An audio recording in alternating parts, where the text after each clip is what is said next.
De la mañana con 35 minutos, 7:35 de la mañana en Reporte 100 a través de Estéreo 100 en Hermosillo y de la Z98.5 en Ciudad Obregón. Nos acompaña aquí en cabina Neri Ruiz Arbizu, consejero presidente del Instituto Estatal Electoral. Neri, ¿cómo estás? Buenos días, bienvenido.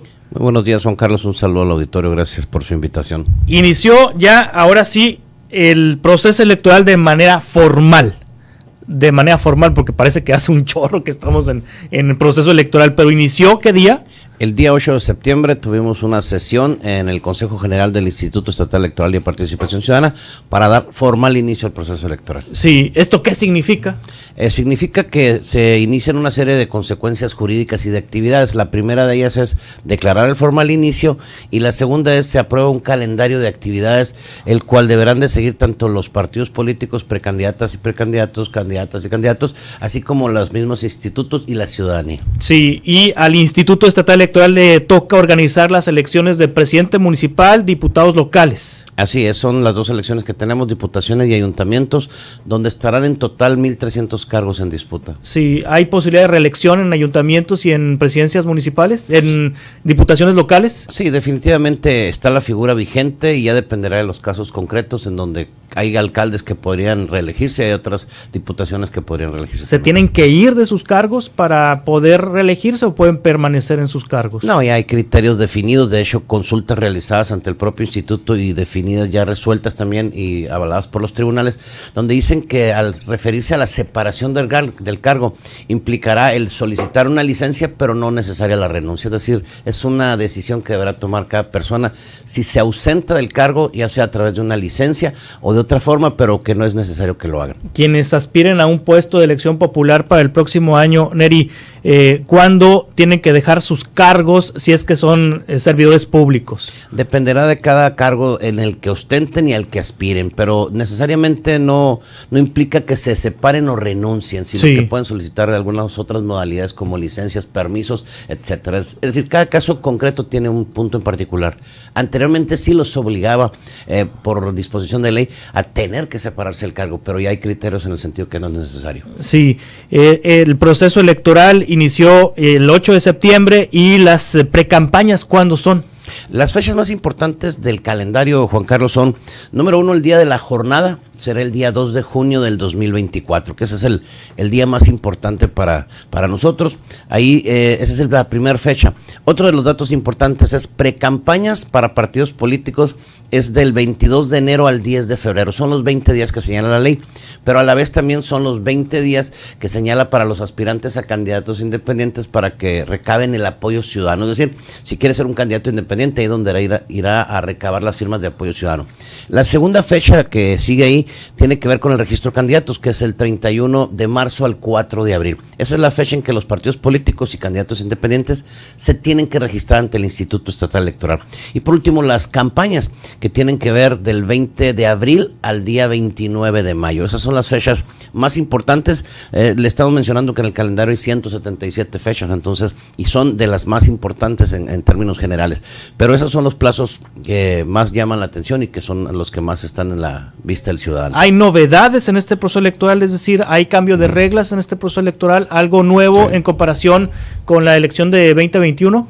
Sí, varias modalidades se cambiaron y una de ellas tiene que ver, por ejemplo, una reforma constitucional que fue aprobada y publicada el 7 de junio de este año, que tiene que ver con la 3 de 3, en donde ya se establecen los requisitos de manera constitucional como requisitos de elegibilidad para ser un aspirante a un cargo público, para ser candidato o candidata. Pero también tendremos modalidades de modificaciones en el marco geográfico. Uno de esos tiene que ver con una nueva distritación que se dio en el 2022 y que ya aplicará para este proceso 2023-2024. Y hay dos situaciones particulares. Una, el distrito 18, que era el más grande que teníamos aquí en la entidad con 34 municipios, ya se fragmentó y ya se dividió en 3 distritos nuevos. Esa es una, tenía su cabecera en Santana, actualmente la va a tener en Cananea, Sonora, y ya divide ese distrito distrito en 3 partes, ¿no? La otra tiene que ver con 3 nuevas distritaciones, distritos electorales que son indígenas, y estos son el 19, 20, 21.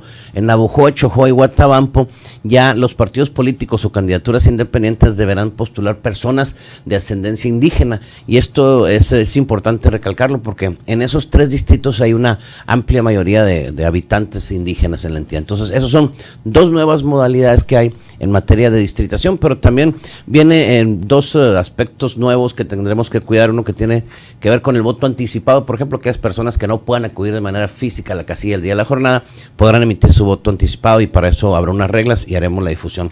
Lo otro tiene que ver con el voto de personas en prisión preventiva, y ahí también nosotros estaremos implementando un mecanismo en donde ya el Instituto Nacional Electoral lo aplicó tanto en el Estado de México como en Coahuila en las elecciones pasadas. Esas son algunas de las novedades dentro de otras. Sí, entonces la elección es el 2 de junio, domingo 2 de junio del 2024.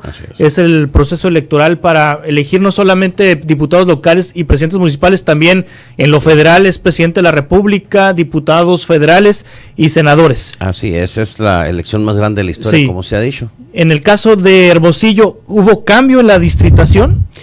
Hubo movimientos en cuanto a los límites de los distritos. Siguen siendo 6 distritos electorales locales en 6 Hermosillo, diputados locales. pero sí hubo movimiento en cuanto a los límites. Es decir, nosotros contamos con la información en la página del instituto, en donde ya podrán ubicar exactamente en qué sección se encuentran y en qué distrito local. Si hay algún diputado local que representa un distrito que haya sido modificado geográficamente, ¿se puede reelegir? Sí, necesario. Si se quiere reelegir, nada más tendría que cumplir con la residencia. En el caso de, por ejemplo, algún distrito, si era, pongo un ejemplo, básicamente, sí, si era el distrito 10, se podrá reelegir en el 11, sí, siempre y cuando, porque hay una regla que marca el de los domicilios, pero cuando existiera un municipio que tuviera varios distritos, no tendría ningún problema en cuanto a la residencia, sino tendría un problema para acreditar básicamente que reside en Hermosillo, en cualquiera de los 6 distritos. No habría ningún problema. ¿En el caso de Ciudad Obregón hubo movimientos en los distritos? No, fueron mínimos el número de movimientos en los distritos, pero no afecta en cuanto al cambio de los límites. Por ¿Cuántos diputados? Los mismos. 3 en Obregón, 6 en Hermosillo, 3 en Obregón. Así es. Entonces no hay movimientos en el número de diputados con la redistritación, siguen siendo 21 diputados locales. Así es, son 21 y eso no se modifica. Lo que se modificó fue la composición de los distritos al interior, por eso cambian un poquito los límites en Hermosillo, se modifica el 18 y se ajusta a la parte sur con la cuestión indígena. Esos fueron los cambios más importantes. Sí, ¿y cuándo se deben registrar las coaliciones, si es que los partidos deciden ir juntos?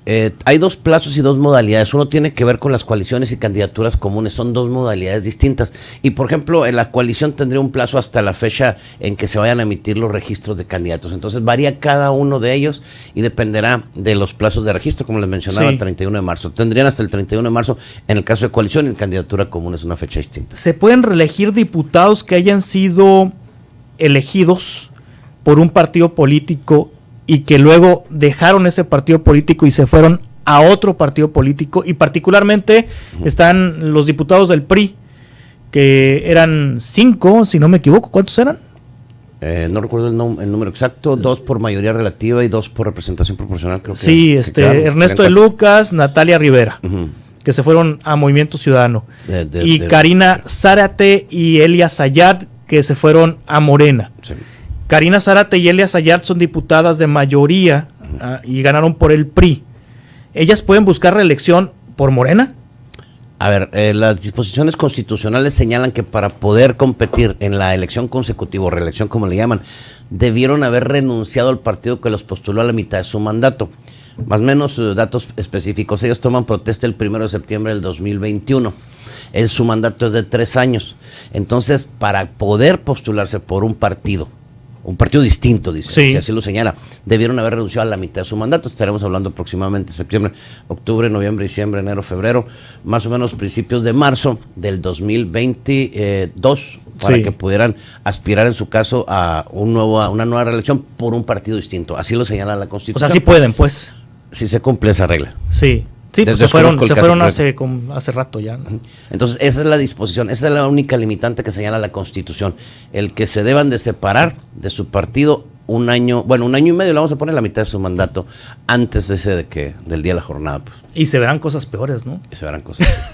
Esas son decisiones políticas ya que respetamos nosotros. Cada quien decide, sí, porque fueron elegidas por un partido y quizá busquen la reelección por otro partido. Sí, no. Existen muchos supuestos. De hecho, el día de ayer. Por ejemplo, Lili Telles, yo sé que no te toca.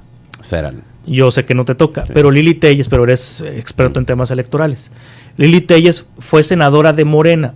¿Ella pudiera buscar la reelección ahora por el PAN? Vuelvo a lo mismo, es la misma regla de que deberán ¿Le aplica renunciar también igual? Sí, de hecho era lo que le iba a comentar el día de ayer, antier, perdón. El Instituto Nacional Electoral sesionó y aprobó una serie de criterios específicos. Sí. Hay muchas reglas particulares, tanto de la reelección o elección consecutiva, como del hecho de que puedan aspirar a un cargo distinto, etcétera. Entonces ahí se establecieron esas reglas, las acaban de aprobar, apenas las vamos a conocer, pero con gusto una vez que las tengamos las difundimos. ¿El límite para que un diputado local permanezca en el Congreso son 12 años?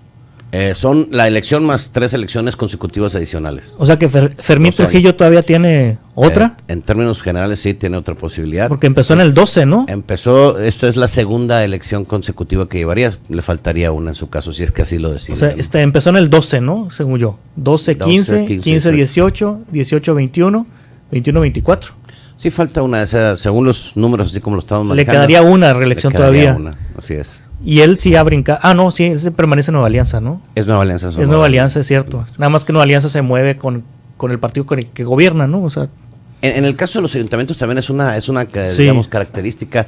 Ya se ha dado la reelección, por ejemplo, de un candidato independiente en Cananea. Sí. Que ya se dio ese cargo. Entonces, aquí hay varios que tienen posibilidad de reelegirse, porque en los ayuntamientos también existe esa regla. Ahora, por ejemplo, Antonio Astiazarán Neri Ruiz Arbizu, se maneja la posibilidad de que busque su reelección. Él fue elegido por, si no me equivoco, por PRI, PAN y PRD. Así es. PRI, PAN y PRD. Pero anda MC coqueteándole. ¿Puede postularlo MC también?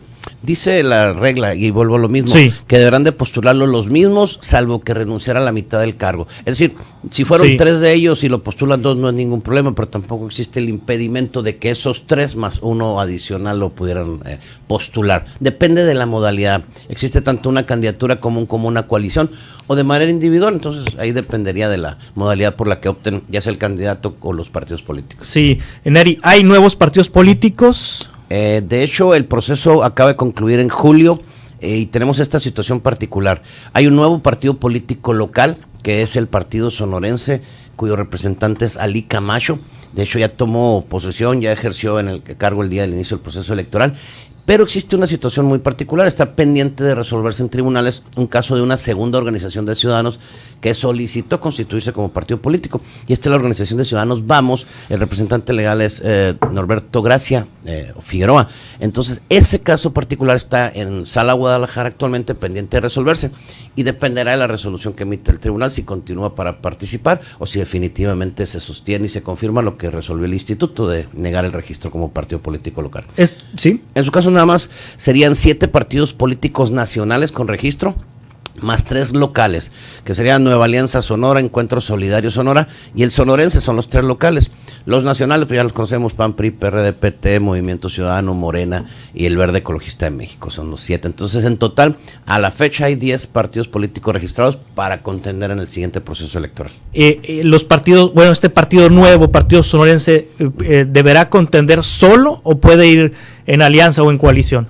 Tiene impedimento, debe ir solo, no puede ir en coalición en candidatura común con ningún otro partido. El PES y el Partido Nueva Alianza, ellos sí pueden porque tienen registro anterior, ¿no? Ellos tienen registro anterior, entonces la limitante es únicamente participar en el primer proceso. Y para el caso del PES ya fue, el Partido Nueva Alianza ya fue hace varios procesos. ¿Cuánto dinero público se le da a los nuevos partidos políticos? Por ejemplo, este partido sonorense. En este ejercicio 2023, como se acreditan a partir de julio, se da la mitad del monto. Y les voy a poner el ejemplo. Se dio por disposición de ley el 2% anual, pero por haberse acreditado en julio les dimos el 1%. Y esto corresponde más o menos a 1,360,000 pesos que se les dan para este año 2023. En el caso de 2024 se les daría más o menos el doble de ese recurso, ya por corresponder a un año completo, el 2%, más un porcentaje para gastos de campaña. Entonces, más o menos estaremos hablando de 2,750,000 pesos aproximadamente de financiamiento ordinario, más un porcentaje de campaña que se determinará, digamos, a medida mediados del mes de enero de este año, el año que entra. ¿El que más recibe, cuánto recibe? El Partido Morena deberá andar alrededor de 36 millones de pesos aproximadamente, de 136 millones de pesos anuales. Sí. Todos los partidos políticos reciben un financiamiento ordinario aproximado de 136 millones de pesos y se divide con base en el porcentaje de la votación. Sí. Pero el Partido Morena es el que más recibiría. ¿Nueva Alianza y el Partido Encuentro Solidario también están en el piso del 2%? No, ellos tienen un monto conforme a los a la votación, sí, porque pasada. No son de nueva creación, pues, de nueva creación. Así es. Cada inicio de año, en enero, nosotros determinamos el monto que le corresponde a cada uno, pero es con base en, digamos, un cálculo que se hace del padrón de electores que tenga la entidad, se multiplica por el 65% del valor de la unidad de medida de actualización, que era el salario mínimo, y luego ya lo distribuimos de manera proporcional, el 30% y el 70% con base en los porcentajes de votación. Hacemos ese cálculo, ya se define en enero y les dices, le toca al partido 1 X cantidad, etcétera. Es una sesión pública y lo hacemos siempre a principio de año. Muy bien. Nery Ruiz Arbizu, consejero presidente del Instituto Estatal Electoral, muchas gracias por estar aquí con nosotros. ¿Algo que desees agregar? Nada más, como parte de los trabajos de inicio de proceso electoral, se lanzó una convocatoria desde el día 4 de septiembre para integrar los consejos distritales y electorales municipales, los consejos distritales electorales y consejos municipales electorales, que son las autoridades que organizan las elecciones de los distritos y de los municipios. Hacemos un llamado, está abierta la convocatoria en línea en la página del instituto, es desde el día 4 de septiembre hasta el día 8 de septiembre, se pueden registrar en línea, es un registro fácil, accesible en la página del instituto, en donde cargan toda la información y la documentación a través de ese sistema que se tiene en una plataforma especial. Entonces, los invitamos a todos los ciudadanos, son ellos quienes van a llevar a cabo la elección y van a contar los votos al final de cuentas. Muchas gracias, Dani. Un gusto saludar al presidente del Instituto Estatal Electoral. 7:52 de la mañana es Reporte 100 a través de Estéreo 100 en Hermosillo y de la Z98.5.